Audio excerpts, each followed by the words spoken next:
নওগাঁ সদর উপজেলার দুবলহাটি ইউনিয়ন। চারপাশ জুড়ে নিস্তব্ধতা, আর ঠিক সেই নিস্তব্ধতার মাঝেই দাঁড়িয়ে আছে প্রায় 200 বছরের প্রাচীন স্থাপনা দুবলহাটি রাজবাড়ি। সময়ের সঙ্গে লড়াই করে এখনো মাথা উঁচু করে দাঁড়িয়ে থাকা এই স্থাপনাটি যেন শুধুই ইট চুন সুরকি নয়, বরং এক রাজবংশের হারিয়ে যাওয়া শত বছরের স্মৃতিচিহ্ন। একসময় এই রাজবাড়ির জমিদারি বিস্তৃত ছিল সিলেট, দিনাজপুর, পাবনা, রংপুর থেকে শুরু করে ভারতের কিছু অঞ্চল পর্যন্ত। চাচি, এই রাজবাড়ি সম্পর্কে কিছু জানা আছে কি আপনার? এই রাজবাড়ি কত আগেকার, গল্প শুনেননি আপনি? বহুদিনকার, আমাকে বাপের সে দাদার দাদার। রাজা হরনাথ রায় চৌধুরীর শাসনকালেই এই প্রাসাদ পেয়েছিল তার সবচেয়ে রাজকীয় রূপ।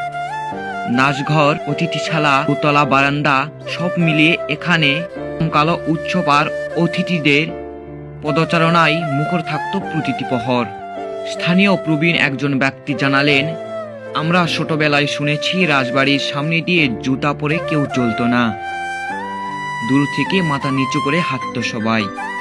রাজবাড়ির ক্ষমতা, তার প্রভাব এলাকা জুড়ে ছিল অবিশ্বাস্য।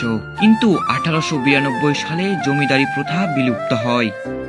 ক্ষমতার শেষে আলোটুকু নিভে আসতে থাকে। রাজা হরনাথ রায় চৌধুরী শেষমেশ পরিবার সহ পাড়ি জানায় ভারতে। ফাঁকা হয়ে যায় রাজপ্রাসাদের হাজারো কক্ষ। নিঃশব্দে থমকে দাঁড়িয়ে যায় রাজবাড়ির সময়, রাজবাড়ির স্মৃতি। আর সেই দিন থেকেই দুবলহাটি রাজবাড়ি যেন সময়ের কাছে বন্দি এক নিঃশব্দ চিত্র। ভাঙা খিলান, শাওলায় ঢাকা দেওয়াল আর ধ্বংসপ্রাপ্ত করিডোরের ভিতর আজও লেগে আছে পুরনো দিনের অভিশপ্ত সাপ। স্থানীয় যুবক জানালেন, রাতে মাঝে মাঝে মনে হয় ভেতরে যেন কারো হাঁটার শব্দ। আলো দেখার কথাও অনেকে বলে, সত্যি কি জানি না, তবে জায়গাটা খুব রহস্যময়।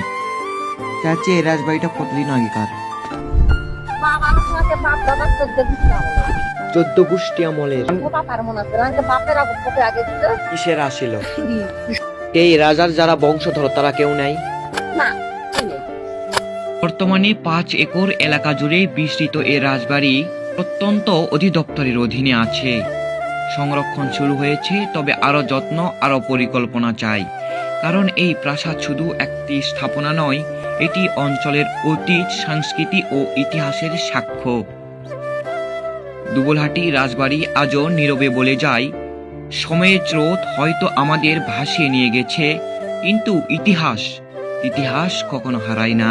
দুবলহাটি রাজবাড়ি, যেখানে প্রতিটি ভাঙা ইটের ভেতরে লুকিয়ে আছে এক হারিয়ে যাওয়ার রাজ্যের গল্প। সংরক্ষণই পারে এই ইতিহাসকে নতুন প্রজন্মের সামনে তুলে ধরতে।